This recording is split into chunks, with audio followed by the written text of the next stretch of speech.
Urea కొరతతో అన్నదాతలకు తిప్పలు తప్పడం లేదు. తెల్లవారుజాము నుంచి ఆధార్ కార్డు పట్టుకునే క్యూ లైన్ లో పెట్టి ఎదురు చూస్తున్న పరిస్థితి ఏర్పడింది. రోజంతా నిలుచున్న ఒక్క బస్తా కూడా దొరక్క వెనుదిరుగుతున్నారు అని రైతులు ఆందోళన చెందుతున్నారు.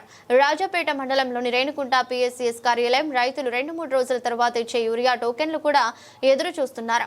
3 రోజుల క్రితం ఇచ్చిన రైతులకు ఈ రోజు యూరియాను క్రమ పద్ధతిలో రైతులకు యూరియా పంపిణీ చేస్తున్నట్లు పిఎస్సిఎస్ అధికారులు చెబుతున్నారు. నాట్లు వేసి రోజులు గడుస్తున్నా ఎరువులు లేకపోవడంతో చేలు ఎదుగుదల ఉండదని రైతులంతా ఆవేదన వ్యక్తం చేస్తున్నారు. వ్యవసాయ అధికారులు మాత్రం అందరికీ యూరియా అందిస్తామని అంటున్నారని అన్నారు.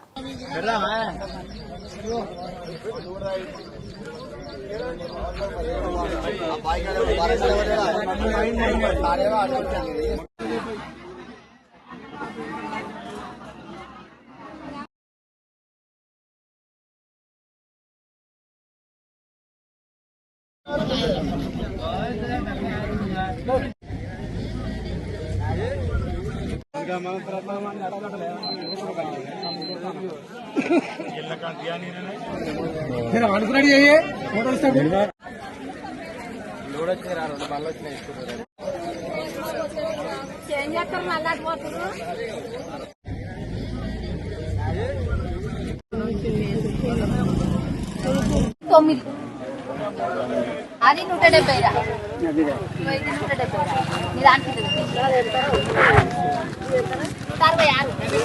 పిలుస్తాడన్నా ఇస్తాడన్నా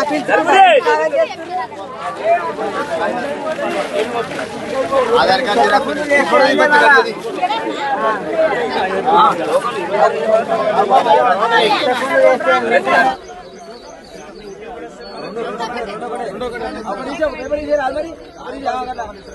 ఇదోగలే అయితే ఒక నెంబర్ ఉండేది అదో ముझे तो मारा आप लास्ट पे चाहिए रात में तो यार రెండు తీసుకురా సార్ దీనా నరేష్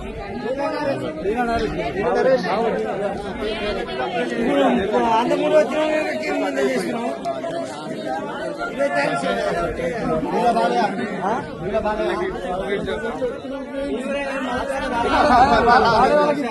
అంతే మరి ముఖ్య మరి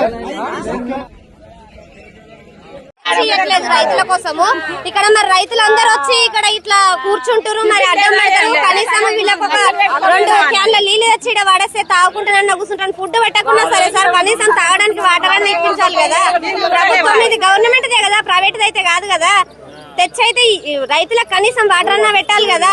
ఏ నాయకులు పట్టించుకోవట్లేదు. ఇప్పుడు అప్పుడు వాళ్ళకు ఓట్ల గురించి అయితే ప్రతి రోజు ఇండ్ల పన్నా తిరుగుతారు. మరి ఇప్పుడు కూడా అట్లనే రైతులకు సంబంధించింది ఏదన్నా ఉంటే వాళ్ళు పట్టించుకొని ప్రతిదీ రైతుకు అందించాలి కదా. టైం కు ఏదున్నా ఈ టైం కు పెట్టుబడికి ఇది అవసరం ఉంటది. ఈ మసాలాలు గానీ ఒడ్లు గానీ ఏదైనా ప్రతిదీ అది వాళ్ళకి ఇప్పించాలి కదా. కనీసం ఏది లేకున్నా సరే కనీసం వాటర్ అన్నా కనీసం తెచ్చిపెట్టే ఆలోచన అన్నా ఏంటి సార్? ఏదైనా బేరం చేసి బతికేటోళ్ళం ఈడ కావాలి ఉంటున్నాం. చేను వేస్తే మొన్న వానట ఒక్కొక్క కర్ర ఏం లాభం? చేసుకున్న కూలి దండగా, వేసిన పని దండగా, అటు ఆర్డర్ కిరాయిలు దండగా, టైంకు మందు లేదే.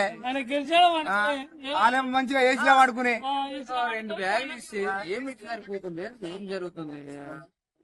ఎన్ని రోజులు కాబట్టి ఎన్ని గంటలకు వచ్చినావు? 4 గంటలకు వచ్చి సీరియల్ కట్టాం.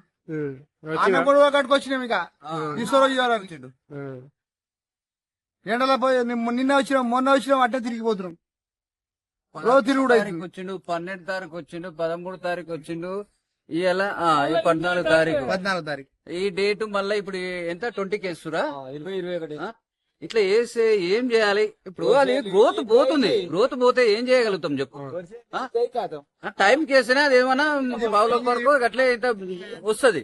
ఆ గ్రోత్ తప్పినాక నీకు ఏసీ కూడా వేస్తే అదంతా మొత్తం 500 ఒక మనిషి ట్రాక్టర్ కి ఇంత అధ్వానంగా తయారైపోతుంది.